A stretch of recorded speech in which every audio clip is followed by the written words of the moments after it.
దేవుని బిడ్డలకి నా హృదయపూర్వక వందనాలు. మనం భక్తుల జీవితంలో ప్రార్థన జయములు అనే అంశాన్ని మనం ధ్యానం చేస్తున్నాం. ఈరోజు 19వ కథ. ఈరోజు మంచి మంచి కథలు ఉన్నాయి. లైన్గా మనం కొద్దిసేపు చదువుదాం.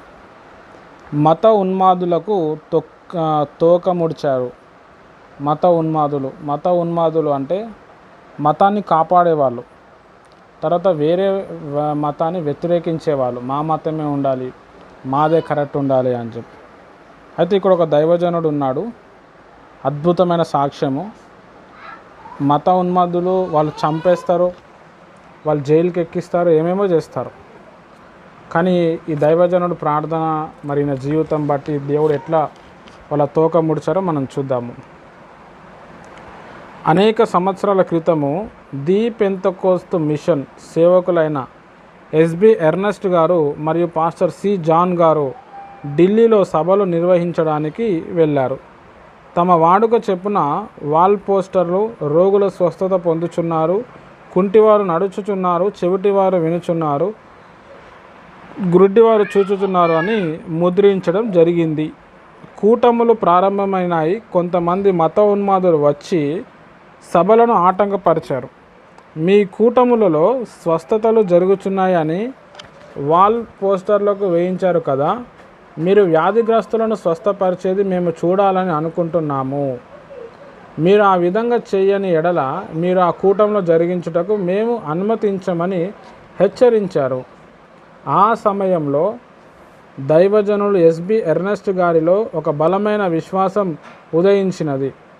ఆత్మవేశముతో నింపబడిన వాడే, ఎటువంటి వ్యాధిగ్రస్తుని అయినను ఇక్కడికి తీసుకొని రండి, మేము ఆ వ్యక్తి కొరకు ప్రార్థిస్తాము, ప్రభు అయిన యేసు ఆ మనిషిని స్వస్థపరచును అని సవాలు చేసి చెప్పాడు. ఆ సంగతి విని మత ఉన్మాదులు చాలా సంబరపడి పుట్టుకతోనే చెవిటి మూగవాడైన ఒకరిని తీసుకొని వచ్చారు. వానిని చూచినప్పుడు పాస్టర్ గారి విశ్వాసం ఇంకానూ అభివృద్ధి చెందినది. పరిశుద్ధులైన ఆ ఇరువురు సేవకులు ఏక మనసుతో అతని కొరకు ప్రార్థించారు. ఆ క్షణమే వాడు అద్భుతంగా స్వస్థత పొంది మాట్లాడసాగాడు. అప్పుడు ఆ కూటములకు విరోధంగా వచ్చిన ఆ జనులు సిగ్గుతో తలదించుకున్నారు. ఆ తర్వాత మరెన్నడూను వారు కూటములకు ఆటంకం కలగజేయలేదు. ఆ స్థలంలో దేవుని నామమును శ్రేష్టమైన రీతిగా ఘనపరచబడి మహిమపరచబడినది. అన్యజనులు విధేయులగునట్లు వాక్యము చేతను, క్రియ చేతను, గుర్తులతో, బలము చేతను, మహత్కరములు బలము చేతను, పరిశుద్ధాత్మ బలము చేతను క్రీస్తు మీ ద్వారా గొప్ప కార్యములు చేయును. రోమీలకు రాసిన పత్రిక 15వ అధ్యాయము 18, 19 వచనాలు. ఈ వాక్యము మీరందరూ కూడా టిక్ పెట్టుకోవాలి. ఇక్కడ మనం ఈ స్టోరీలో మనం చూస్తే ది పెంతెకోస్టల్ మిషన్, ఫస్ట్ సిలోన్ పెంతెకోస్టల్ అని ఉండే, తర్వాత ది పెంతెకోస్టల్, పక్క పెంతెకోస్ట్ అనమాట. పెంతెకోస్టల్లో చాలామంది ఉంటారు, అందరు ఆత్మ పొందుకునే వాళ్ళు పెంతెకోస్టల్ వాళ్ళు కాదు. ది పెంతెకోస్టల్ అనేది అదొక వర్గం అనమాట, అదొక కులం అనమాట. వాళ్ళకున్న రూల్స్ అండ్ రెగ్యులేషన్స్, వాళ్ళ ఆజ్ఞలు చాలా కఠినంగా ఉంటాయి. వాళ్ళు వివాహం చేసుకోకుండా జీవితాంతం ప్రభు కొరకు నిలబడి ఎక్కువగా ఉపవాస ప్రార్థనలు చేస్తూ ఎప్పుడు తెల్లబట్టలే వేసుకొని వాళ్ళు పరిచర్య చేస్తూ ఉంటారు. వాళ్ళదంతా కూడా ఒక సిస్టమేటిక్ ఉంటుంది. పురుషులు అయితే ఎవరైతే ఉన్నారో వాళ్ళు మీసాలు పెంచుకోరు, మీసాలు కట్ చేస్తారు. దాని తర్వాత వాళ్ళు వేసుకునే షర్టు కూడా లేడీస్ వేసుకునే బ్లౌజ్ లెక్క ఉంటుంది. పెద్ద బ్లౌజ్ వేసుకుంటే ఎట్లా ఉంటుందో అట్లా ఉంటుంది. ప్యాంట్ వేయకుండా మ్యాక్సిమం వాళ్ళు ఏం చేస్తారు అంటే పంచ కడతారు. పంచన వైట్ లుంగి అన్న కడతారు.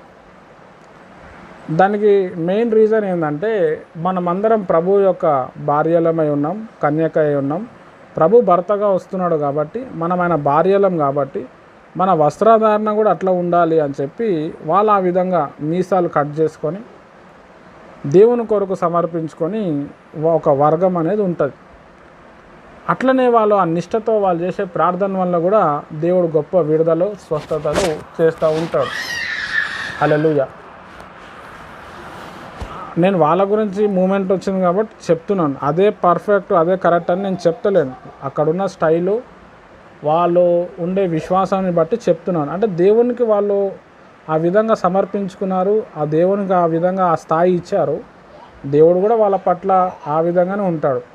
ఆ విధంగా ఉంటేనే దేవుడు కార్యం చేస్తాడు అన్నది అపోహ అనమాట. అట్లా ఏం కాదు. ఇక్కడ మన సబ్జెక్ట్లోనికి వస్తే, ది పెంతెకోస్టల్ చర్చు దాన్ని స్థాపించిన వారు పాల్ రమణకుట్టి గారు. కేరళలో పుట్టి కేరళలో, చెన్నైలో, తమిళనాడులో చేసుకుంటూ శ్రీలంకలో సంఘాలు ఫామ్ చేసుకుంటూ ప్రపంచం అంతా కూడా చేసిండు. అట్లా ఢిల్లీలో కూడా మరి ఆయన అనుచరులు, ఆయన శిష్యులు ఏం చేశారంటే మీటింగ్ మొదలు పెట్టారు. పాస్టర్ ఎస్బి ఎర్నెస్ట్ గారు, పాస్టర్ సి జాన్ గారు పేరుగాంచిన పాస్టర్లు అనమాట వీళ్ళు. ది పెంతెకోస్టల్ చర్చ్లో. ది పెంతెకోస్ట్ చర్చ్లో మనం నేర్చుకోవాల్సిన విషయం ఏంది అని అంటే డిసిప్లిన్ అనమాట. పాస్టరు కడగటం, తుడవటం, వడ్డించటం అన్నీ చేస్తాడు. అది ది పెంతెకోస్టల్లోనే కనబడుతుంది, ఇంకేడా కనబడదు. చాలా మనం తాంబరం, చెన్నైలో తాంబరం చర్చికి పోతే తెలుస్తుంది. చాలా సిస్టమేటిక్ ఉంటుంది. అంటే పరిచర్యలో సిస్టమేటిక్ ఉండటానికి నేను చెప్తున్నాను. మంచి రోషం కలిగిన దైవజనులు, దేవుని కొరకు భయంకరమైన తెగింపు ఉంటుంది. అయితే వీళ్ళిద్దరు సేవకులు అక్కడ ఢిల్లీలో సేవ చేస్తూ ఉంటే పోస్టర్లు అంటిస్తున్నారు. ఆ పోస్టర్ల మీద మాటలు ఏంది అంటే, రోగులు స్వస్థత పొందుతున్నారు, చెవిటివారు వినుచున్నారు, గుడ్డివారు చూస్తున్నారు అని చెప్పి ఆ పోస్టర్లన్నీ అందరు అంటించాడు. పలానా రోజు మీటింగ్ ఉంది, మీరు అందరు రండి, మీరు విడుదల పొందండి అని పోస్టర్లు అంటించుకుంటూ వెళ్ళిపోయారు. ఆ పోస్టర్లు అక్కడ ఢిల్లీలో ఉన్న హైందవులు చూసిరనమాట. మత ఉన్మాదులు, మతాన్ని కాపాడుకునేటోళ్ళు చూసి ఎట్లయినా వీళ్ళ పరువు తీయాలి అని చెప్పి వాళ్ళు డైరెక్ట్ వీళ్ళ దగ్గరకు వచ్చి మీటింగ్కి ముందు ఛాలెంజ్ చేశారు. మీరు ఇన్ని అద్భుతాలు, స్వస్థతలు జరుగుతున్నాయని చెప్తారు కదా, మా ముందల జరిగితే, మేము తెచ్చిన వ్యక్తికి మేము జరిగితే అప్పుడు మేము నమ్ముతాము, లేకపోతే నువ్వు మీటింగే చేయొద్దు అని చెప్పాడు. ఆయనకు ఇంకా రోషం వచ్చింది, ఇంకా విశ్వాసం వచ్చింది. సరే తీసుకురండి అన్నాడు. పుట్టినప్పటి నుంచి ఒక గుడ్డివాడిని, చెవిటివాడిని అక్కడ తీసుకొని వచ్చారు. ఈ ఇద్దరు అయ్యగారు ఏం చేశారు అంటే ఒక నిమిషం ప్రార్థన చేశారు అంతే. ఆ ప్రార్థనకి ఆ వ్యక్తి మాట్లాడటము, తర్వాత వినటం స్టార్ట్ చేసిండు. వచ్చిన వాళ్ళందరూ పిచ్చోళ్ళు అయిపోయారు. హల్లెలూయా. ఫ్యూజులు ఎగిరిపోయినాయి అనమాట. వాళ్ళు సిగ్గుపడి ఏం చేశారంటే ఏం చెప్పకుండా సైలెంట్గా ముఖం కింద పెట్టుకొని వెళ్ళిపోయినారు. హల్లెలూయా. అంటే దేవుని ప్రియమైన వారలారా, దేవుని బిడ్డలు ప్రార్థనలో ఎదిగితే, ప్రార్థన మీద విశ్వాసం పెడితే, ఎదుటి వ్యక్తి ఎవడైనా ఉండని, వాడు అవమానపరచని, అన్యాయంగా మన మీద దౌర్జన్యం చేయని, వానికి ఎంతో బలం ఉండని, మనం చేసే చిన్న ప్రార్థన వల్ల దేవుడు వాళ్ళని అవమానపరుస్తాడు. వాళ్ళు మళ్ళీ నామరూపం లేకుండా దేవుడే మార్చేస్తాడు. వాళ్ళు ఏ దారిలో వచ్చిర్రో ఆ దారి కూడా మర్చిపోయి వెళ్ళిపోతారు వాళ్ళు. అంటే ప్రార్థన అనేది ఏం చేస్తారంటే ఒక వ్యక్తి స్థితిగతుల్ని మారుస్తుంది. మామూలు విషయం కాదు. పుట్టినప్పటి నుంచి ఏ డాక్టర్ బాగు చేయండి, ఒక ప్రార్థన ద్వారా బాగైపోయింది ఆయన. హల్లెలూయా. నేను అదే చెప్పేది, ప్రార్థన చాలా బలమైనది, చాలా శ్రేష్టమైనది. మన కోసం ఎవరైనా ప్రార్థన చేస్తే వాళ్ళకి చాలా రెస్పెక్ట్ ఇవ్వాలి మనం. ఎందుకంటే ప్రపంచంలో చాలా విలువైన పని వాళ్ళు చేస్తున్నారు. వాళ్ళ కోసం మనం ఎన్ని డబ్బులైనా ఖర్చు పెట్టచ్చు, వాళ్ళ కోసం ఎవరినైనా వదులుకోవచ్చు. హల్లెలూయా. చాలామంది ప్రేయర్ చేస్తే ఏమవుతుంది అని అంటారు. ఇక్కడ ఒక గుడ్డి, కుంటి వ్యక్తి, చౌటి వ్యక్తి బాగా అయిపోయాడు. కొన్ని కోట్లు ఖర్చు పెడితే కూడా బాగాని వ్యక్తి జస్ట్ అయ్యగారు వచ్చి ప్రార్థన చేస్తే స్వస్థత పొందింది. హల్లెలూయా. వాళ్ళందరూ రక్షణలోనికి వచ్చేస్తారు. తర్వాత ఈ మత ఉన్మాదులు ఎప్పుడు కూడా ఇంకా వాళ్ళ జీవితంలో ఎప్పుడు కూడా వాళ్ళని టచ్ చేయలేరు. ఇంకా భయం వేసిపోయింది వాళ్ళకి. అట్లా దేవుని ప్రియమైన వాళ్ళారా, మనం చేసే సీక్రెట్ భక్తి కావచ్చు, వ్యక్తిగత ప్రార్థన కావచ్చు, ఒకరోజు చాలా పెద్ద మూమెంట్ తీసుకొస్తుంది. మనం ప్రేయర్ చేస్తూ ఉన్నప్పుడు నువ్వు ప్రేయర్ చేస్తున్నావు, నీకు ఏమైందని ఎక్కిరించే వాళ్ళు ఉంటారు, నిన్ను నిందల పాలు చేసే వాళ్ళు ఉంటారు, మీ వేసే వాళ్ళు ఏమైందని అంటారు. కానీ ఒకరోజు ఒక టైం వస్తుంది. ఆ టైం వచ్చినప్పుడు వాళ్ళు ఆశ్చర్యపోతారు. ఆ రిజల్ట్కి మనం కూడా ఆశ్చర్యపోతాం. భయం అవుతుంది మనకు వచ్చే రిజల్ట్ని చూసి. దేవుడు ఆ విధంగా చేయటానికి ఆయన చూస్తూ ఉన్నాడు. కాబట్టి ప్రార్థన చేయటము, భక్తి సాధన చేయటము, భక్తి సాధన వదలకుండా తరచుగా దేవుని దగ్గర పోవటం చాలా ప్రాముఖ్యం. దానివల్ల ఫస్ట్లో స్టార్టింగ్లో మనకు డబ్బులు కనపడకపోవచ్చు, ఆరోగ్యం మంచి కాకపోవచ్చు, ఇంకా నీరసం నిరాశ రావచ్చు, ఇంకా వ్యతిరేకత రావచ్చు, ఇంకా శోధన రావచ్చు. కానీ ఒకరోజు మొత్తం సిట్యువేషనే చేంజ్ అయిపోతుంది. హల్లెలూయా. పోయిన సంవత్సరంలో దేవుడు నా పట్ల ఒక గొప్ప కార్యం చేసిండు. మా అత్తమ్మ గారు ఉన్నారు, వాళ్ళే మమ్మల్ని ప్రభువులో తీసుకొచ్చారు. వాళ్ళు పుట్టు క్రైస్తవులు. నేను సేవలో వచ్చినని చెప్పి వాళ్ళు షాక్ అయిపోయారు. మా అమ్మగారు సేవ చేస్తున్నారని చెప్పి ఇంకా షాక్ అయిపోయింది. మా అమ్మగారు ఆర్థోడాక్స్ హిందూస్ అనమాట. పూజలు, బొట్లు, కట్టు ఇవన్నీ లేకుండా అసలు వాళ్ళు బయటికే పోరు, మహారాష్ట్ర వాళ్ళు. అలాంటిది మొత్తం వదులుకొని దేవుని కోసం వచ్చి దేవుని సేవ చేయటం మొదలు పెడితే మా అత్తమైన ఆశ్చర్యమైంది. తర్వాత వాళ్ళు మమ్మల్ని ఎగతాళి చేయటం మొదలుపెట్టారు. మా తమ్ముడిని పిలిచి, మీ అన్న ఏంది, మీ అమ్మ మీద మీ నాన్న మీద ఆధారపడుతున్నాడు, సేవ చేసుకొని కూడా జాబ్ చేయొచ్చు కదా, లేకపోతే ఆయనకి జాబ్ చేయడానికి ఇష్టం లేదు, ఆయన ఏమో సేవ అని చెప్పి తిరుగుతున్నాడు. ఇక ఎన్నో చెప్పింది. నేను ఒకరోజు ఆమెకి మా అమ్మగారికి బాగాలేదు అని చెప్పి మా అత్తమ్మ వచ్చింది మా అమ్మగారిని హాస్పిటల్ తీసుకుపోవటానికి. సరే వెళ్తారు కదా, అందరు ఇంట్లో రండి, నేను ప్రేయర్ చేస్తా అని చెప్పిన. దానికే మా అత్తమ్మ కోపం వచ్చేసింది. మా అమ్మకి వెళ్ళేటప్పుడు చెప్తుంది, మీ బాబు మా ముందర రూపాయి కూడా కాదు, ఆయన ప్రేయర్ చేస్తా అంటున్నాడు, ఆయన ఏంది వాక్యం చెప్పేది, ఆయన ఏంది ప్రేయర్ చేసేది. నాకు చాలా బాధ అనిపించింది. తర్వాత చాలా వేదన కలిగింది. ఏం చేయాలో అర్థం కాలే. లైట్ తీసుకుని వాళ్ళని మొత్తం టోటల్గా దూరపరిచిన.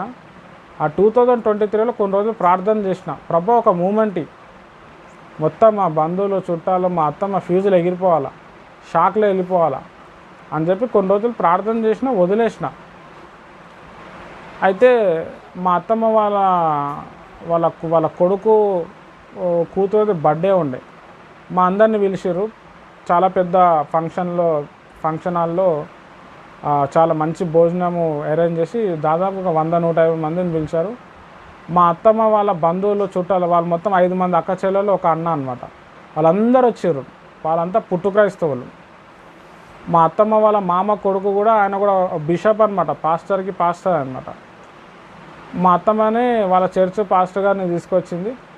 నేను కూడా సేవ చేస్తున్నా అని చెప్పి నన్ను కూడా స్టేజ్ మీద పిలిచారు. నేను కూడా కూర్చున్న తర్వాత అక్కడ పాస్టర్ గారు ఎవరికైనా వాక్యం చెప్తే బాగుంటుందని చెప్పి ఆయన వచ్చి ఆ బిషప్కి అడిగిండు.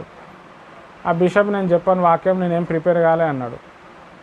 నాకు వచ్చి అడిగిండు. అడిగితే నేను చూస్తున్నాను, నాకు అడిగితే బాగుండు, నేను చెప్తా అన్నా అని చెప్పిన. అన్న ఏం వాక్యం చెప్పాలి అని అంటే, వాళ్ళే కీర్తన 103 కీర్తన ఒక 5 వచనాలు వివరించండి అని చెప్పారు. ఇక దొరికిందే సంద అని చెప్పి నేను నిలబడి వాక్యం చెప్పడం మొదలుపెట్టిన. కీర్తన 103 1-5 వచనాలు. ఆల్రెడీ ఆ కీర్తన గ్రంథం మీద మనకు మంచి పట్టు ఉంది. మొత్తం 15 సంవత్సరాల ఎక్స్పీరియన్స్ వాడిన. పిచ్చోళ్ళు అయిపోయారు. మా అత్తమ్మ అయితే షాక్లో వెళ్ళిపోయింది. మా అత్తమ్మ వాళ్ళ కొడుకు కూడా, మా బావగారు కూడా షాక్లో వెళ్ళిపోయాడు. అరే ఏంది నేను ఇట్లా చెప్తున్నానని చెప్పి ఒక 10 మినిట్స్ 15 మినిట్స్ చెప్పాను. వాళ్ళందరూ అంతవరకు వ్యతిరేకించిన వాళ్ళు ఆ వాక్యం విని షాక్లో వెళ్ళిపోయారు. వాళ్ళు టోటలీ మైండ్ చేంజ్ అయిపోయింది వాళ్ళది. ఇప్పుడు ఏదైనా ప్రాబ్లం వస్తే నాకు ఫోన్ చేస్తూ ఉంటారు, ప్రేయర్ చేయించుకుంటారు, ఎవ్రీ మంత్ కానుక పంపిస్తూ ఉంటారు. మళ్ళీ ప్రేయర్ అయిపోయిన తర్వాత మా అత్తమ్మ గారు వచ్చి నాకు చేయి పట్టుకు సెకండ్ ఇచ్చి, చాలా బాగా చెప్పినావు నువ్వు వాక్యం అన్నారు. తర్వాత మా బావగారు కూడా, అరే నువ్వు ఏం చెప్పినావు వాక్యం, ఇట్లనే నువ్వు ముందుకు వెళ్ళిపో, కావాలంటే నీకు హెల్ప్ చేస్తా, కెనడాకు కూడా నువ్వు రా అని కూడా చెప్పాడు. హల్లెలూయా. ఆ విధంగా దేవుడు ఏం చేసిండంటే నా పట్ల కార్యం చేశారు. దాని తర్వాత మా పెద్దమ్మ దగ్గరికి మా అత్తమ్మ వెళ్తే ఆమె నా గురించి మంచి సాక్ష్యం చెప్పింది. అసలు నేను ఏ పాస్టర్ని చూడలే, ఆయన అట్లా సేవ చేస్తున్నాడు, ఎవరి దగ్గర డబ్బులు అడగడు, ఆయన ప్రేయర్ చేస్తే మంచిగా అవుతుంది, ఆయన ఇట్లా చేయి పెట్టాక నాకు మంచి నిద్ర వస్తుంది. ఆమె పక్కా హిందూ అనమాట. దాంతో ఇక మా అత్తమ్మ ఒకరోజు మా ఇంటికి వచ్చింది. వచ్చి చూసి మాట్లాడి నా సేవ అంతా చూసి ఇక అప్పుడు ఆమె చాలా ఫీల్ అయింది లోపల. అరే ఇంత మంచి సేవకునికి మనం సపోర్ట్ చేయాలి, నేను ఎందుకు వదులుకున్నాను అని చెప్పి ఆమె అప్పట్లో చాలా ప్రార్థన చేసింది నా కోసం. నాకు హెల్త్ బాగాలేనప్పుడు. వాళ్ళకి కొంచెం పుట్టు క్రైస్తవులు కాబట్టి కొంచెం ఈగో ఉంటుంది. ఇప్పుడు మొత్తం వెళ్ళిపోయింది మైండ్లోకి వెళ్ళి. దేవుడు ఆ విధంగా ఏం చేశాడు అని అంటే స్వస్థపరిచాడు, తర్వాత నన్ను సెట్ చేశాడు, వాళ్ళ ముందర ఘనపరిచాడు. ఒక్కటే మూమెంట్, దానికోసం ఎన్నో రోజులు ప్రార్థన. మూమెంట్ వచ్చింది, అసలు ఏం మాట్లాడుతున్నా కూడా నాకు తెలియలేదు, మాట్లాడేసినాం. చాలామంది వచ్చి సెకండ్ ఇచ్చారు, అబ్బా ఏం చెప్పినావు అని. హల్లెలూయా. అట్లా దేవుని ప్రియమైన వారలారా, మనని అవమానపరిచిన వాళ్ళు, మనని నిందించిన వాళ్ళు, నువ్వేంది మాకు చెప్పేది అనేటోళ్ళే ఒక మూమెంట్ వచ్చినప్పుడు నోరు మూసుకుంటారు. దానికి ప్రధాన ఎగ్జాంపుల్ నేనే అన్నమాట. కాబట్టి ఎప్పుడు కూడా మన భక్తి సాధన, మన ప్రార్థన జీవితాన్ని మనం ఎప్పుడు కూడా తక్కువ చేయొద్దు, తక్కువ చూడొద్దు. అయ్యో నేను ఇంత ప్రేయర్ చేస్తున్నా కదా, దీనివల్ల ఏం వస్తలే అని చెప్పి మనం ఫీల్ అవ్వద్దు. దేవుడు మన పట్ల గొప్ప కార్యాలు చేస్తాడు. హల్లెలూయా. ఒక పాట పాడండి ఎవరైనా. నేను మళ్ళీ ఒక 5 minutesలో నేను మళ్ళీ వస్తాను. వేరే ఒక ఇంపార్టెంట్ ఫోన్ వస్తుంది, నేను మాట్లాడతాను. Thank you. ఎవరైనా ఒక పాట పాడండి.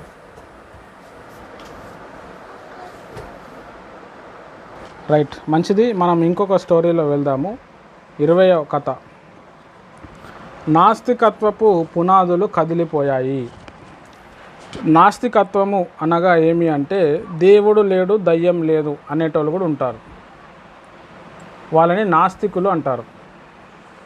నాస్తికపు పునాదులు కదిలిపోయాయి. ఈ స్టోరీ విందాం. అట్లాంటిక్ మహాసముద్రంలోని అతి చల్లని నీళ్ళలో ఓ ఓడ ముందుకు దూసుకొని పోతూ ఉంది. అందులో అనేక మంది ప్రయాణికులు ఉన్నారు. దైవజనుడైన డాక్టర్ మేయర్ గారు కూడా అందులో ప్రయాణిస్తూ ఉన్నారు. ఆదివారం ఉదయకాలమున ఓడలోనున్న వారికి ప్రసంగించమని ఓడ కెప్టెన్ మేయర్ గారికి అడిగాడు. అదే ఓడలో ఒక నాస్తికుడు కూడా ప్రయాణిస్తున్నాడు. ఆరాధనకు వెళ్ళడం ఇష్టం లేకపోయినా విమర్శించే బుద్ధితో ఆరాధనకు వెళ్ళదలుచుకున్నాడు. వెళ్తూ 2 నారింజ పండ్లను జేబులో వేసుకున్నాడు. ఆయన వెళ్ళే దారిలో ఒక మూలాన కూర్చి మీద తల బాగా నేర్సిన ఒక వృద్ధురాలు కూర్చొని నిద్రపోతూ ఉన్నది. ఆమె చేతులు తెరవబడి ఏదో అడుగుతున్నట్లుగా ఉంది. ఆ నాస్తికుడి దృశ్యాన్ని చూచి తనలో తాను నవ్వుకొని తన జేబులోనున్న ఆ 2 నారింజ పండ్లను తీసుకొని చెరొక పండు ఆమె చేతిలో పెట్టి మీటింగ్కు వెళ్ళిపోయాడు. ఆ దినమున మేయర్ గారు దేవుడు మన ప్రార్థనకు జవాబిస్తున్నాడు అనే అంశం మీద మాట్లాడుతూ అనేకమైన ఉదాహరణలు చెప్పారు. ప్రసంగమైన తర్వాత ఒక వ్యక్తి నాస్తికునితో ప్రసంగం ఎలా ఉంది అని అడిగాడు. అందుకు ఆ నాస్తికుడు ఆయన చెప్పిన దానిలో ఒక్క ముక్కను కూడా నేను నమ్మను అని ఖచ్చితంగా చెప్పేశాడు. ఆ నాస్తికుడు అక్కడి నుండి లేచి తిరిగి తన స్థావరానికి వస్తుండగా మరలా వృద్ధురాలు చూశాడు. ఈసారి ఆమె ఒక నారింజ పండును ఒలుచుకొని తింటూ ఉండటం చూశాడు. అతడు ఆమెను పలకరించి నారింజ పండు బాగుందా అని అడిగాడు. అందుకామె అవును చాలా బాగుంది, నా తండ్రి చాలా మంచివాడు అన్నది. ఆయన ఆశ్చర్యపడి ఏంటి నీ తండ్రా, ఆయన ఇంకా బ్రతికున్నాడా అని అడిగాడు. అవును ఆయన బ్రతికే ఉన్నాడు అని ఆమె స్పష్టం చేసింది.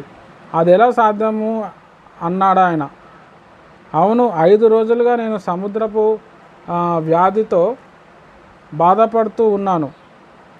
ఈ ఉదయాన్నే నేను ఒక నారింజ పండును తినాలని ఆశించాను. స్టోర్లో ఉన్నాయన నాకు తెలుసు, కానీ నాకు ఎవరు తెచ్చిస్తారు? నేను ఇక్కడ కూర్చొని ప్రభువా నాకు ఒక నారింజ పండును పంపించు అని ప్రార్థించాను. అలా ప్రార్థిస్తున్న నాకు తెలియకుండానే నిద్రలోకి జారుకున్నాను.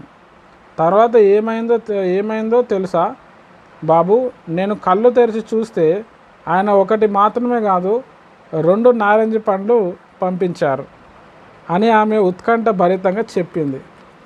దీనంతటిని విన్న నాస్తికుడు ఆశ్చర్యపడి నిజంగానా అని అడిగాడు. అందుకామె అవును బాబు ఖచ్చితంగా ఇది నిజం అని బదులు చెప్పింది. అతనిలోని నాస్తికత్వ పునాదులు కదిలిపోయాయి. ఒక నాస్తికుని ద్వారా కూడా దేవుడు జవాబు ఇవ్వగలడు అని అతడు నమ్మాడు. హల్లెలూయా. ఇక్కడ మనం ఈ స్టోరీలో మనం చూస్తే ఒక షిప్లో ఒక వృద్ధురాలు ఉంది. ఆమె 5 రోజుల నుంచి ఏం తినలేదు. ఆమెకు హెల్త్ బాగాలేదు. హెల్త్ బాగాలేనప్పుడు పెద్దగా తినబుద్ధి కాదు, తిండి మీద కూడా అంత మైండ్ ఉండదు. అదే షిప్లో చాలామంది క్రిస్టియన్స్ ఉన్నారు. పాస్టర్ మేయర్ గారు అని చెప్పి ఆయన కూడా ప్రయాణిస్తూ ఉంటే సండే ప్రేయర్లో వాక్యం చెప్పాలి అని చెప్పి అందరినీ జమ కూర్చారు. ఈ నాస్తికుడు కూడా ఆయనకి ఇష్టం లేకుండే, ఆయన దేవుని నమ్మడు, దయ్యాన్ని నమ్మడు. ఆయన 2 నారింజ పండ్లు తీసుకొని ఆ మీటింగ్కి వెళ్ళి కూర్చుందామన్న టైంలో ఈ ముసలామె కనిపించింది. ఆమె 2 చేతులు ఇట్లా చాపి నిద్రలో వెళ్ళిపోయింది ఆమె. ఇక ఈయనకి ఏమనిపించిందో ఏమో తెలియదు. ఆ 2 నారింజ పండ్లు పాపం అని చెప్పి ఆమె చేతిలో పెట్టేసి ముందుకు వెళ్ళిపోయాడు. ప్రేయర్ అంతా అయిపోయింది. ఆయన రిటర్న్ వస్తూ ఉంటే ఈ ముసలామె లేచి ఒక నారింజ పండు తింటుంది, ఒకటి పక్కన పెట్టింది. వాక్యం అక్కడ అయిపోయింది. వాక్యం బాగుందా అంటే నేను అసలు వాక్యం బాగాలేదు, అసలు ఈ వాక్యాన్ని నమ్మనని చెప్పి ఆయన వచ్చేసిండు. వచ్చేసిన తర్వాత ఆమెను అడిగిండు,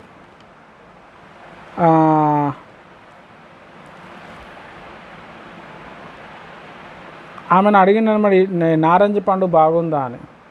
అవును అయ్యా, ఇది చాలా బాగుంది, నా తండ్రి చాలా మంచోడు, నా తండ్రి ఇది ఈ ఆరెంజ్ పండు ఇచ్చాడు అని అంటే అప్పటికే ఆమె చాలా ముసలిది.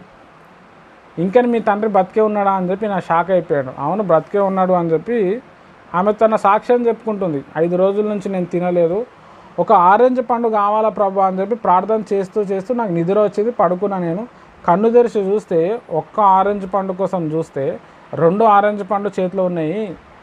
మరి నా తండ్రి చాలా గొప్పవాడు, అడిగినందుకు నాకు సాయం చేశాడు అని చెప్పింది. ఆ ఆరెంజ్ పండ్లు పెట్టిందే ఈయన అనమాట. ఈయన షాక్ అయిపోయాడు ఒకటేసారి. హల్లెలూయా. ఇప్పుడు ఈయన ఇది దయ్యం పెట్టింది, ఇది నేను నమ్మనని చెప్పలేడు, ఎందుకంటే అదే పెట్టిండు అనమాట. ఆమె ప్రార్థన చేస్తుంది నాకు ఆరెంజ్ పండు ఇవ్వాలని. ఆమెకు కూడా తెలియదు పెట్టేటోడు ఈయననే అని చెప్పి. హల్లెలూయా. అట్లా దేవుని ప్రియమైన వారలారా, ప్రార్థన చేస్తూ ఉంటే కఠినాత్మలు ఉంటారు, దేవుడి నమ్మనాలు ఉంటారు. వాళ్ళ ద్వారా కూడా దేవుడు ఏం చేస్తాడు అంటే మన ప్రార్థనను జరిగించుకుంటాడు అనమాట. అంటే మనం ప్రార్థనలో కానీ వెళ్తే ఎలాంటి వ్యక్తి అయినా మనకు సరెండర్ అవ్వాలి అంతే. ఇప్పుడు కాకపోయినా ఒక టైం వచ్చినప్పుడు ఎప్పుడో ఒక రోజైనా సరెండర్ అయిపోతాడు. అదే మనం తరచుగా ప్రార్థన చేయకపోతే అంత పెద్ద మూమెంట్ అనేది రాదు.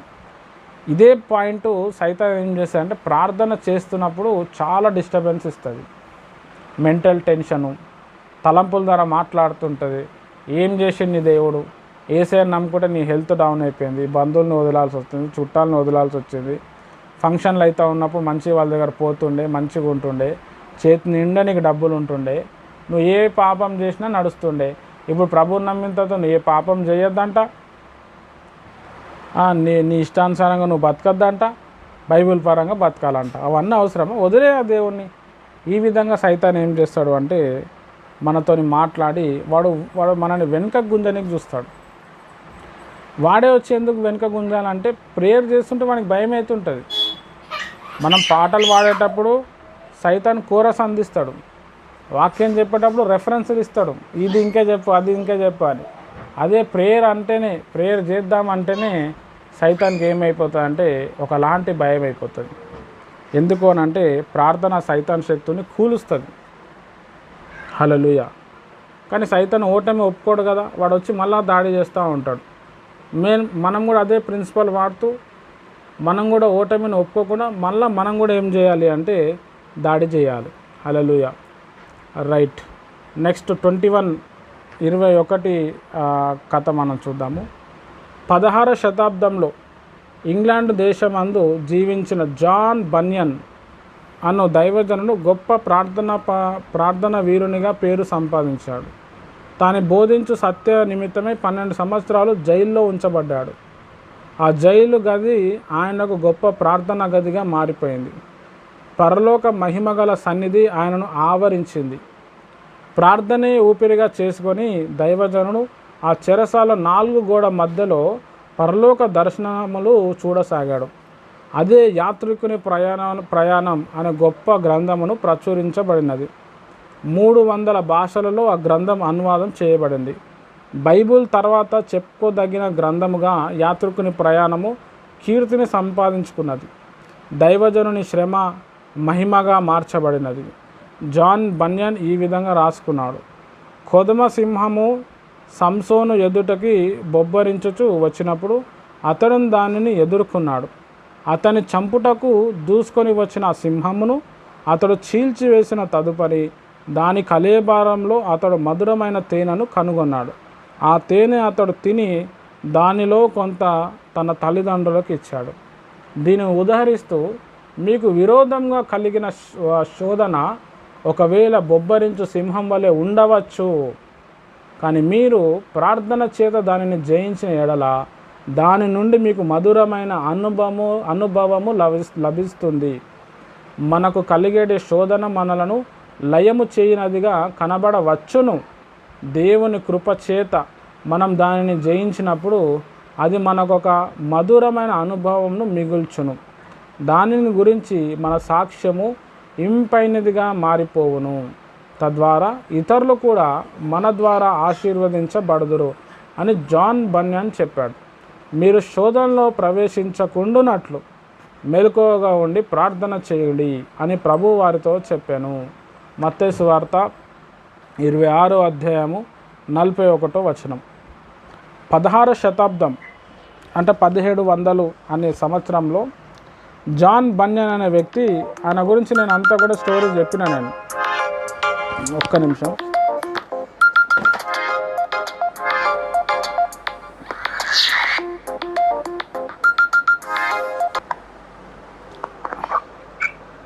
మంచిది. ఇక్కడ మనం స్టోరీలో మనం చూస్తే జాన్ బన్యన్ అని చెప్పి ఒక గొప్ప దైవజనుడు ఉన్నాడు. మంచి సేవ ఆయన చేశాడు. ఆయన గురించి అంతా కూడా నేను స్టోరీస్లో నేను చెప్తా వచ్చినాను. ఆయన జీవిత చరిత్ర గురించి చెప్తా వచ్చి. తవడమ్మక్క మీ ఫోన్ మ్యూట్లో పెట్టండి. రైట్. ఆయన చాలా గొప్ప సేవ చేసుకుంటూ వచ్చాడు. మరి చాలా పేదరికంలోకి వెళ్ళి ఒక మంచి ప్రార్థనా పర్వాలను చేసుకున్నాడు. దేవుడు వాళ్ళ భార్య ద్వారా ఆయనను దర్శించి ఆయనను ఒక మంచి ప్రార్థనా భక్తుడుగా మార్చాడు. ఆయన పెద్దగా చదువుకోలేదు, కానీ దేవుని కృపను బట్టి మంచి వాక్యం చెప్పేవాడు. ఆ వాక్యం చెప్తా ఉంటే అప్పట్లో ఉన్న క్యాథలిక్స్ ఏం చేసిరంటే ఆయనకు వ్యతిరేకంగా జైల్లో పెట్టారు. వాక్యం చెప్తున్నందుకే ఆయన జైల్లో పెట్టారు. 12 సంవత్సరాలు జైల్లోనే ఉన్నాడు. ఆయన కుటుంబాన్ని వదిలేసి, సంఘాన్ని వదిలేసి, చాలా ప్రాబ్లం. సరిగ్గా ఫుడ్ పెట్టేటోళ్ళు కాదు, జైలు కూడా మంచిగా ఉండేది కాదు. ఆ జైల్ని ఒక ప్రార్థనా గదిగా మార్చుకొని 12 సంవత్సరాలు బాగా ప్రార్థన చేసిండు. ఆయన ప్రార్థన చేసి అక్కడున్న వ్యక్తులకి, అక్కడున్న ఆఫీసర్కి నాకు ఒక పెన్ను, కొన్ని పుస్తకాలు, కొన్ని పేపర్స్ ఇవ్వమంటే వాళ్ళు ఇచ్చారు. అక్కడ కొన్ని పుస్తకాలు రాసుకున్నాడు ఆయన. చాలా చాలా గ్రంథాలు రాసిండు ఆయన. దేవుడు ప్రేమిస్తున్న ప్రధాన పాపి అని చెప్పి, పరిశుద్ధ యుద్ధము అని చెప్పి, దాని తర్వాత యాత్రికుని ప్రయాణము అని చెప్పి ఒక అద్భుతమైన పుస్తకం రాసిండు. ఆ పుస్తకం మనం అందరం కూడా చదవాలి. చాలా అద్భుతంగా ఉంటుంది. 200-300 ఉంటుంది, కానీ ప్రతి పేజు చాలా ఇంపార్టెంట్. యూట్యూబ్లో కూడా ఉంటుంది. యాత్రికుని ప్రయాణం అంటే స్టోరీ ఉంటుంది, మీరు వినొచ్చు. బైబిల్ తర్వాత ఎక్కువగా అమ్ముడుపోయిన పుస్తకం అదే అన్నమాట. ఈ 12 సంవత్సరాలు ఆయన ప్రార్థన చేసి చాలా కళలు, దర్శనాలు ఇవన్నీ చూసి ఆయన పుస్తకంలో రాశాడు. బైబిల్లో ఉన్న అనేక సత్యాలు ఆయన రాసుకుంటూ వచ్చాడు. ఆ పుస్తకాల చదివితే బాగా బలపడతాం. ఆయన రాసిన ఆ పుస్తకంలో ఒక మాట ఇక్కడ చెప్పబడ్డది. న్యాయాధిపతుల గ్రంథంలో 13-14 అధ్యాయం మనం చదివితే, సంసోన్ అనే వ్యక్తి ద్రాక్ష తోటకి వెళ్ళినప్పుడు ఒక సింహం వస్తుంది. సింహము మనిషి కంటే చాలా స్ట్రాంగ్. సంసోన్ ప్రార్థన చేసినప్పుడు దేవుని ఒక ఆత్మ ఆయన మీదకి వచ్చినప్పుడు ఆ సింహాన్ని ఆయన చీల్చేస్తాడు. తర్వాత కొన్ని రోజుల తర్వాత మళ్ళీ సింహం ఉందా లేకపోతే ఎవరైనా తినేసిరా అని చెప్పి చూస్తే ఆ సింహం లోపల తేనెటీగలు తేనె పెడుతుంది. ఆ తేనె తెచ్చి ఈయన తింటాడు. తర్వాత వాళ్ళ తల్లిదండ్రులకు ఇస్తాడు. అదొక కాంటెక్స్ట్ అన్నమాట, అదొక సందర్భం. అయితే ఇక్కడ రచయిత ఏమని రాసిండు, జాన్ బన్యన్ అనే దైవజనుడు, మన దగ్గర ఉన్న ప్రాబ్లము మనకంటే పెద్దగా ఉండొచ్చు, సైతాన్ మనకంటే స్ట్రాంగ్ ఉండొచ్చు, కానీ మనం ప్రార్థనతో వాటిని జయిస్తే ఆ ప్రాబ్లం ద్వారానే మనము మధురమైన అనుభూతి మనం పొందుతాము అని చెప్పి ఆయన చెప్పిండు అనమాట. దానికి పర్ఫెక్ట్ ఎగ్జాంపుల్ జాన్ బన్యన్ గారే అనమాట. ఎందుకంటే ఆయన 12 సంవత్సరాలు జైల్లో ఉన్నప్పుడు చాలా కఠినమైన ప్రాబ్లం ఫేస్ చేశాడు. కానీ అక్కడ నుంచి కొన్ని బుక్స్ రిలీజ్ అయినాయి ఆయన చేతిలోకి వెళ్ళి. ప్రపంచం మొత్తం కూడా బుక్స్ షేక్ చేసేసింది అనమాట. ఆ జాన్ బన్యన్ 3వ తరగతి 4వ తరగతి చదివిండు ఆయన, అంతే. ఇనుము కొట్టుకునేటోడు ఆయన. హల్లెలూయా, ఇనుము కొట్టుకునేటోడు. అలాంటి వ్యక్తి దేవుని ప్రియమైన వారలారా ఒక గొప్ప వ్యక్తిగా, ఒక గొప్ప శక్తిగా మార్చేసిండు. ఇప్పుడు ఆ జాన్ బెన్యన్ గారు లేనప్పుడు, జాన్ బెన్యన్ గారు ఆయన ఇప్పటికి లేనప్పటికీ కూడా ఆయన పుస్తకాలు ఏం చేస్తున్నాయంటే మనకి మాట్లాడుతూ ఉన్నాయి. హల్లెలూయా, చాలా ఇంపార్టెంట్. కాబట్టి దేవుని ప్రియమైన వారలారా మనం ఇక్కడ బాగా అర్థం చేసుకోవాల్సిన అతి ప్రాముఖ్యమైన విషయం ఏంటంటే, దేవుడు ఒక టైం వచ్చినప్పుడు మన పట్ల గొప్ప కార్యాలు చేస్తాడు. మనం ఎప్పుడు కూడా నిరాశ పడకూడదు. హల్లెలూయా, ఎప్పుడు కూడా విసుగు చెందకూడదు. కొన్ని సంవత్సరాలు ప్రార్థన చేసిండు, ప్రభా నా జీవితం ఏంది, నేను ఎందుకు ఇట్లా అయిపోయినా, నాకే ఎందుకు ఈ ప్రాబ్లం వచ్చిందని నేను చెప్పలేదు. కానీ ఆయన ఏం చేసినాడు అంటే దేవుని మీద విశ్వాసం పెట్టాడు, ప్రార్థన చేశాడు. ఒక గొప్ప అద్భుతము ఆయన జీవితంలో జరిగింది. హల్లెలూయా. కాబట్టి ఇక్కడ నేను చెప్పే అతి ప్రాముఖ్యమైన విషయం ఏంటంటే, ప్రార్థన మన పరిస్థితిని మారుస్తుంది, ప్రార్థన మన జీవితాన్ని మారుస్తుంది.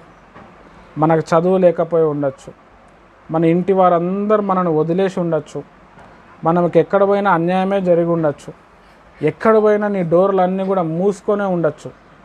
హల్లెలూయా, దేవుని ప్రియమైన వారలారా. కానీ ప్రభు నమ్మదగిన వాడు. మన కష్టము ప్రభు ఎప్పుడు కూడా వ్యర్థం చేయడు. ప్రతి దానికి ప్రభు ఏం చేస్తాడు అంటే జవాబిస్తాడు. ఆయన మనల్ని రక్షించుకుంటాడు. ఆయన బిడ్డల్ని ఆయన ఎప్పుడు కూడా త్రోసివేయడు. ఆయన బిడ్డల్ని ఆయన ఎప్పుడు కూడా విడిచిపెట్టడు. ఆయన బిడ్డలకి ఆయన ఎప్పుడు కూడా తోడై ఉంటాడు. ఆయన బిడ్డల్ని ఆయన ఎప్పుడు కూడా కాపాడుకుంటూ ఉంటాడు. హల్లెలూయా. మనం చేయాల్సింది ఏంటంటే ప్రార్థనలో మనము సమయం కేటాయించాలి. మనం గుర్తుపట్టాలి, నాకెందుకు ఇంత వ్యతిరేకత వస్తుంది, నాకే ఇంత ఎందుకు ప్రాబ్లం వస్తుంది. అక్కడ ఏమి మీనింగ్ ఉండదు, ప్రాబ్లం చాలా పెద్దగా ఉంటుంది. అక్కడ ఏం మీనింగ్ ఉండదు, సైతాన్ బాగా పనిచేస్తుంది. హల్లెలూయా. ఈరోజు మనం 3 స్టోరీలను చూసినాము. ఒక పాస్టరు ప్రార్థన చేయటం వల్ల పుట్టినప్పటి నుంచి గుడ్డి చెవిటి ఉన్న ఆమె బాగా అయిపోయింది. వ్యతిరేకంగా వచ్చిన వాళ్ళు, నవ్వుకున్న వాళ్ళు ఆయన చూసి ఆశ్చర్యపడి సిగ్గుపడిపోయారు. ప్రార్థన ఒక మనిషిని ఆ లెవెల్కి తీసుకుపోతుంది అన్నమాట. హల్లెలూయా. తర్వాత మనం జాన్ బన్యన్ గారిని విన్నాం. చాలా గొప్ప దైవజనుడు. ఆయనని జైల్లో పెట్టేసిండని చెప్పి సైతాన్ సంతోషపడ్డది.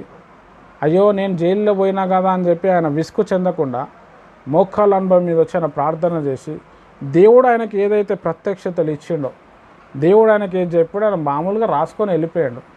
కొంతమంది చదివారు, పిచ్చోళ్ళు అయిపోయారు. తర్వాత బుక్స్ ప్రింట్ అయినాయి. ఇప్పటిగా బుక్స్ సజీవంగా ఉన్నాయి. జాన్ బన్యన్ గారు ప్రభువునందు నిద్రించి దాదాపుగా 250-300 సంవత్సరాలు అవుతున్నాయి. కానీ ఆయన బుక్స్లో ఉన్న పవరు చాలా పవర్ఫుల్ అనమాట. మైండ్ పోతుంది మనకి, ఒక్కొక్క పేజు ఒక్కొక్క విషయం మనం చదివితే. జస్ట్ ఆయన చదువుకున్న స్థాయి ఎంత అంటే 3వ తరగతో 4వ తరగతో. హల్లెలూయా. దేవుని ప్రియమైన వారలారా, ప్రార్థన ఏం చేస్తుంది అని అంటే ఆ విధంగా మారుస్తుంది. కఠినాత్ముడు నాస్తికుడు అనే వ్యక్తి ఆయననే ఆశ్చర్యపోయాడు. ఆయన చెప్పుతో ఆయన కొట్టుకున్నట్టు అయిపోయింది ఒక ముసలావిడ ప్రార్థన చేయటం వల్ల. అంటే దేవుడు ఎట్లయినా జవాబిస్తాడు. దేవునికి అసాధ్యం అంటూ ఏది లేదు. మనము ప్రార్థన చేస్తున్నాం కాబట్టి మనం గొప్ప ధన్యులం అన్నమాట. మనకు చాలా యోగ్యత ఉంది. ఈ ప్రార్థన అనే అంశంని, ఈ ప్రార్థన అనే స్కిల్ని మనం ఏం చేయాలంటే సరిగ్గా వాడుకోవాలి. ప్రతి దానికోసం వాడుకోవాలి. ఎవరైతే ప్రతి దాంట్లో తరచుగా ప్రార్థనలో వెళ్తారో తరచుగా వాళ్ళ లైఫ్ పెరుగుతూనే ఉంటుంది. వాళ్ళని ఆపటం ఇవ్వని వల్ల కాదు, వాళ్ళు ఒక అసాధారణమైన శక్తిగా మారిపోతారు. ఎక్కడ పోయినా అద్భుతాలు జరుగుతాయి, ఎక్కడ పోయినా స్వస్థతలు జరుగుతాయి. వాళ్ళని చూసినప్పుడు ప్రజల్లో ఒక సంతోషం వస్తుంది, ఒక సమాధానం వస్తుంది. హల్లెలూయా. వాళ్ళ వెనకాల ముందర ఏమీ ఉండదు, కానీ వాళ్ళ ప్రార్థన, వాళ్ళని ఆవరించిన ప్రార్థన వాళ్ళని ఒక స్థాయికి తీసుకుపోతుంది. హల్లెలూయా. నమ్మిన వారందరూ కూడా హల్లెలూయా చెప్పండి. కాబట్టి ఇక్కడ నేను చెప్పే ఈ 3 స్టోరీస్ని బట్టి నేను చెప్పేది ఏంటంటే, never neglect the prayer. If you neglect the prayer, Satan will curse you. మీరు ప్రార్థనని మీరు వదిలేస్తే, నెగ్లెక్ట్ చేస్తే, సాతాను మిమ్మల్ని శపిస్తుంది, సాతాను మిమ్మల్ని ఆవరిస్తుంది, మిమ్మల్ని ఆగం చేసేస్తుంది. హల్లెలూయా. ఏది లేదు అని చెప్పి మనం వదలకూడదు. మన జీవితంలో మనం ఏదైనా వదిలేయచ్చు. బంగారం వదిలేయచ్చు, డబ్బులు వదిలేయచ్చు, లేకపోతే మంచి ఉద్యోగం వదిలేయచ్చు, మంచి ఫుడ్ కూడా వదిలేయచ్చు. కానీ ప్రేయర్ మాత్రం ఎప్పుడు వదలకూడదు. ఎప్పుడు కూడా ప్రేయర్ చేసుకోకుండా పనుకోకూడదు. తిన్నప్పుడు ప్రేయర్ చేయాలా, తినిన తర్వాత కూడా ప్రేయర్ చేయాలి. అందరు తినేటప్పుడే చేస్తారు, మరి తినిందా అడిగింది దానికోసం ఎవరు చేస్తారు? వాటర్ తాగేటప్పుడు ప్రేయర్ చేయాలి, చెప్పులు వేసుకునేటప్పుడు ప్రేయర్ చేయాలి. మన బాడీలో ఒక సెక్షన్ ప్రేయర్లో వెళ్ళిపోవాలి. హల్లెలూయా. బండి నడిపేటప్పుడు ప్రేయర్ చేయొచ్చు. మనం వెళ్తూ ఉంటే ఎంతోమంది మనుషులు కనిపిస్తూ ఉంటారు, వాళ్ళ కోసం ప్రభువుకి మనం చెప్తూనే ఉండొచ్చు. మన లోపలికి వెళ్ళి ఆ ప్రార్థన అనే ఆ సువాసన వెళ్తూనే ఉండాలి, వెదజల్లుతూనే ఉండాలి. ప్రార్థన అనేది విత్తనం లాంటిది. ప్రార్థన అనేది ఒక గొప్ప శక్తి లాంటిది. ప్రార్థన దేవుని కదిలిస్తుంది. ప్రార్థన అక్కడ లేనిదాన్ని రూపిస్తుంది. అక్కడ లేదు, అడిగినందుకు చేయాల్సి వస్తుంది. అపోస్తలులు, ప్రవక్తలు వీళ్ళంతా వాళ్ళ పిలుపు గొప్ప ఉండొచ్చు, కానీ ఎవడైతే బాగా ప్రార్థన చేస్తాడో ఆ పిలుపు కంటే ఆ ప్రార్థన పరుడే గొప్పవాడు, వాడే అభిషక్తుడు. అభిషక్తుడు అంటే ఎవరు అంటే బాగా మోకాల మీద ఉండి ప్రార్థన చేసేవాడు. ఎవరైతే బాగా ప్రార్థన చేస్తారో వారి మీద విపరీతంగా ఫుల్ అభిషేకం ఉంటుంది. ఫుల్ టోటల్గా నిండిపోతుంది అభిషేకం. ఎవరైతే ప్రార్థన చేయరో నీకు పెద్ద పిలుపు ఉండొచ్చు, నీకు వరాలు ఉండొచ్చు, నీకు స్వస్థత వరం ఉండొచ్చు, కానీ దాని తగ్గట్టు ప్రార్థన లేకపోతే అది పని చేయదు. చాలామంది అసలు దేవుడు లేడు అంటారు, చాలామంది స్వస్థత లేవు అంటారు, చాలామంది అన్య భాషలు లేవు అంటారు, చాలామంది దయ్యాలు లేవు అంటారు. హల్లెలూయా. పిఎం శామ్యూల్ అనే ఒక గొప్ప దైవజనుడు అదే కోవకు చెందినవాడు. అన్య భాషలు లేవు, ప్రవచనాలు లేదు, దర్శనం లేదు, ఇవన్నీ సైతాన్ అనుకున్నాడు. శ్రీలంకలో, కొలంబియాలో ఆయన వాక్యం చెప్తూ ఉంటే ఆయన మీద దేవుని ఒక పరిశుద్ధాత్మ శక్తి కుమ్మరిస్తే ఆయన అన్య భాషలు మాట్లాడడం మొదలుపెట్టింది. దాదాపుగా 7 రోజులు మాట్లాడిండు ఆయన. కూర్చున్న నిలబడిన ఆయనకు ఓన్లీ భాషలే వచ్చినాయి. అక్కడి నుంచి వచ్చిన తర్వాత మచిలీపట్నంలో, విజయవాడలో, వరంగల్లో, బాంబేలో, హైదరాబాద్లో చాలా ప్లేసెస్లో ఆయన సంఘాలు కట్టేసాడు. హల్లెలూయా.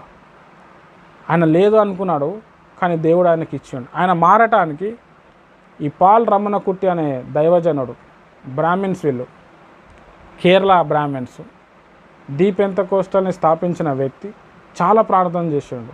ప్రభా నేను చెప్తే నమ్ముతలేడు, నువ్వే ఆయనను దర్శించు. రాత్రింబగలు ప్రార్థన చేసిండు. తర్వాత ఆడ మీటింగ్కి మీరు రండి సార్ అని చెప్పిండు. ఆ మీటింగ్లో దేవుడు ఆయనను దర్శించిండు, ఆయన మాట్లాడుకున్నాడు. అక్కడే ఉన్న ఒక అమ్మాయిని పెళ్లి చేసుకొని తర్వాత సేవ చేయటం మొదలుపెట్టి. హల్లెలూయా. చాలా ఇంపార్టెంట్. కాబట్టి దేవుని ప్రియమైన వారులారా, ఈరోజు మనం ఈ కాన్ఫరెన్స్ ప్రేయర్లో వచ్చినాము అంటే దేవుడు మన దగ్గరికి వెళ్ళి ఒకటి బలమైనది ఎక్స్పెక్ట్ చేస్తున్నాడు. శత్రువు బలమైనోడే, సమస్య చాలా బలమైనది. సంసోన్ కంటే సింహము చాలా గొప్పదే. కానీ దేవుని ఒక ఆత్మ సంసోన్ మీదకి వచ్చినప్పుడు ఆ సింహాన్ని చీల్చేసిండు, అందులోకి వెళ్ళి తీయటి వస్తువుని తిన్నాడు. మనకి వెంటాడుతున్న, పోరాడుతున్న సమస్యను చూసి మనం పారిపోవద్దు, మనం బెదరకూడదు.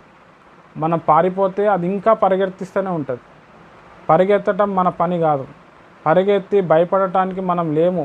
వాళ్ళని చూసి వీళ్ళని చూసి భయపడటం మన జన్మ హక్కు కాదు.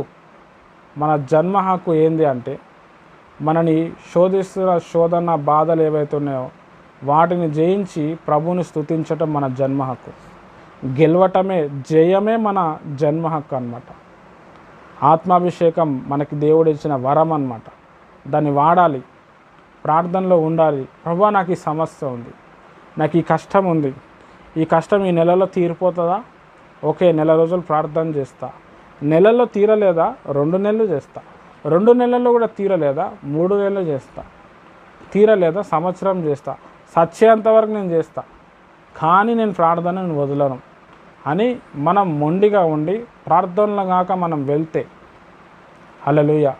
నేను మళ్ళీ ఒకసారి చెప్తున్నా, అసలు మిమ్మల్ని ఆపటం ఎవరి వల్ల కాదు. అసలు ఎవ్వడు మీ ముందర ఉండలేడు.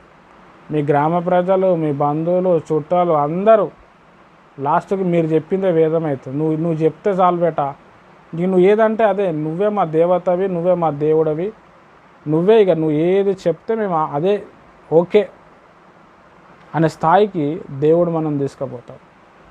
దేవుడు తన బిడ్డల్ని ఉన్నతమైన స్థాయికి తీసుకుపోవాలనుకుంటుంది. స్థాయికి తీసుకుపోవాలంటే మనం కూడా ఆ ఉన్నతమైన సమయం దేవునికి ఇవ్వాలి. మనం వంట చేయటానికి, మనం ఆఫీస్కి వెళ్ళటానికి, స్నానం చేసిన తర్వాత బట్టలు వేసుకునేటప్పుడు అద్దంలో చూసుకోవటానికి అనేక టైం ఇస్తాం. మనం ఫోన్లలో యూట్యూబ్ షార్ట్స్, వాట్సాప్లు దానికి టైం ఇస్తాము, కానీ ప్రార్థనకి పెద్దగా టైం ఇవ్వం. హల్లెలూయా. ఏదో కష్టం వస్తేనే మనం ప్రార్థన చేస్తూ ఉంటాం. ఇప్పుడున్న భక్తులు మనం ఎవరైతే ఎంతమంది అయితే చదివినామో వాళ్ళు ప్రేయర్ మీదనే డిపెండ్ అయ్యారు. వాళ్ళు చేసింది ఏం లేదు, పెద్ద పెద్ద దైవజనుల దగ్గర పోయింది లేదు. వాళ్ళు ఒకటి ఏం చేశారంటే వాళ్ళ కాళ్ళ మీద వాళ్ళు నిలబడి దేవుని దగ్గర కన్నీరు గార్చారు. ఎవరైతే దేవుని దగ్గర కన్నీరు గారుస్తారో వాళ్ళు ఎప్పుడు కూడా జీవితంలో సిగ్గుపడరు.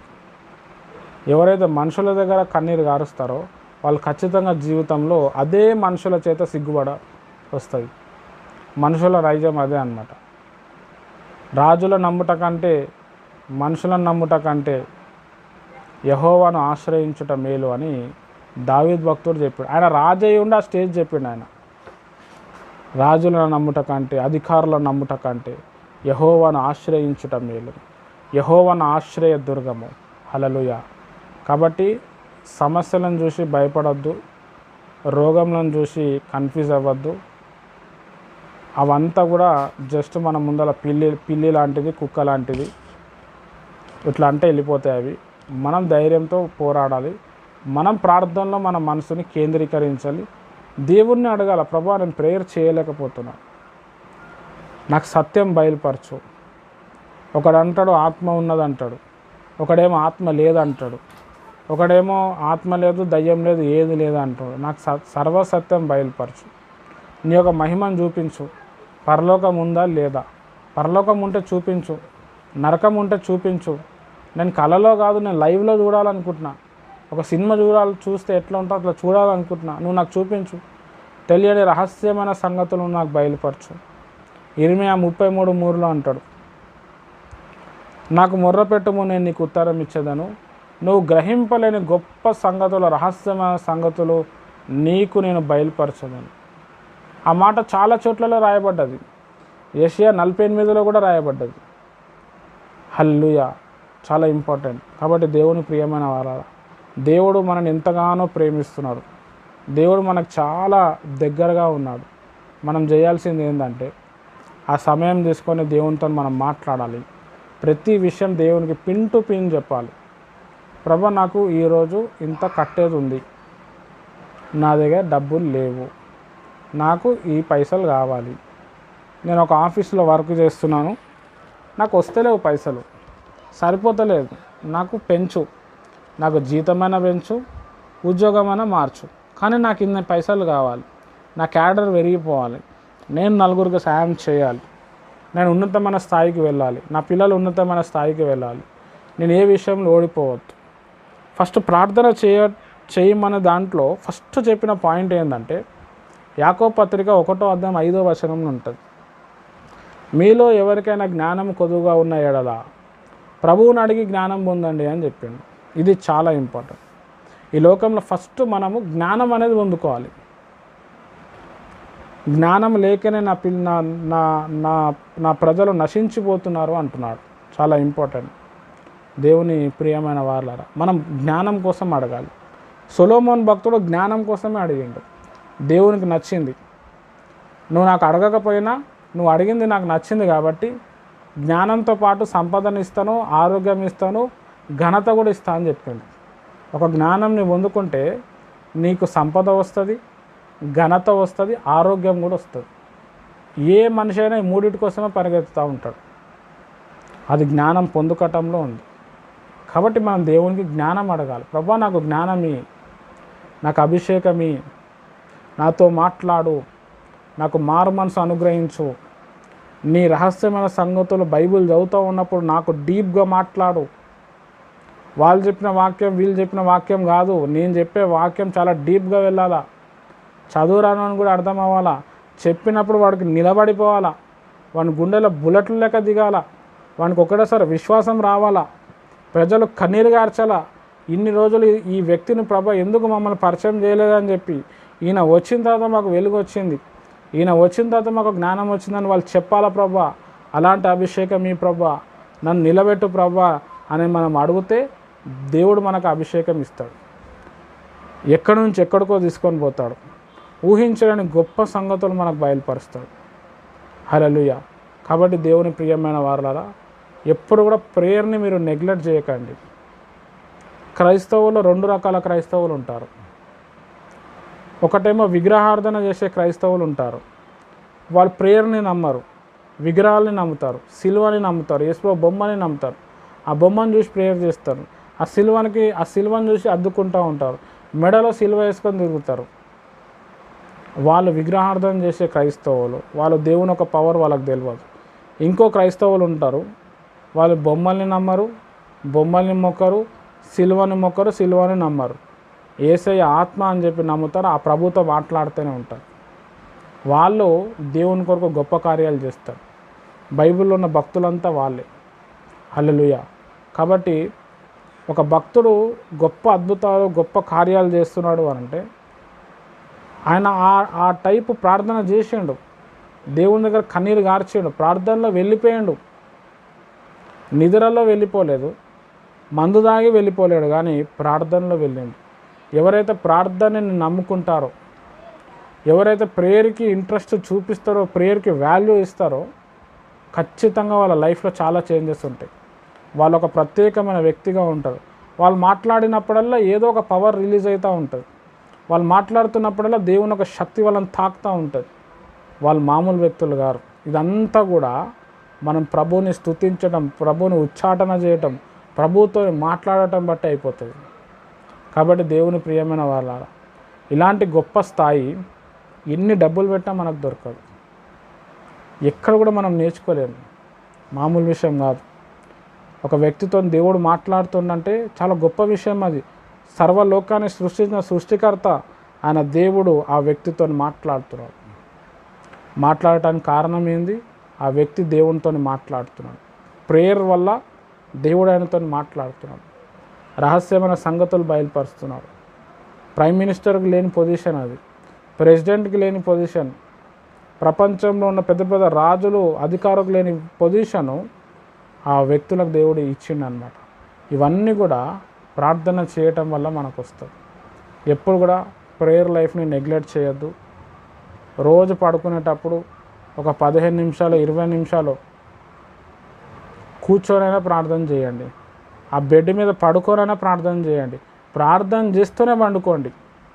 పరలోకపు దర్శనాలు కలుగుతాయి. పరలోకపు మహిమ మనకు దిగొస్తుంది. నిద్ర రాకుండా చేసిన దురాత్మలు కాలిపోతాయి. ఆ రోజున మనకు మంచి నిద్ర వస్తుంది. తొందరగా నిద్రపోవాలని మనం నిద్రపోతాం, కానీ నిద్ర రాదు. ప్రార్థనలో ఉండండి. ప్రార్థనలో ఆటోమేటిక్ నిద్ర వస్తుంది. బాడీ చాలా ఫ్రెష్ అయిపోతుంది. హెల్త్ ప్రాబ్లమ్స్ ఉంటే తగ్గిపోతుంది. హల్లెలూయా. దేవుడి మాటలు దీవించును గాక. ఆమెన్. మంచిది, మనం ప్రార్థన చేసుకుందాం.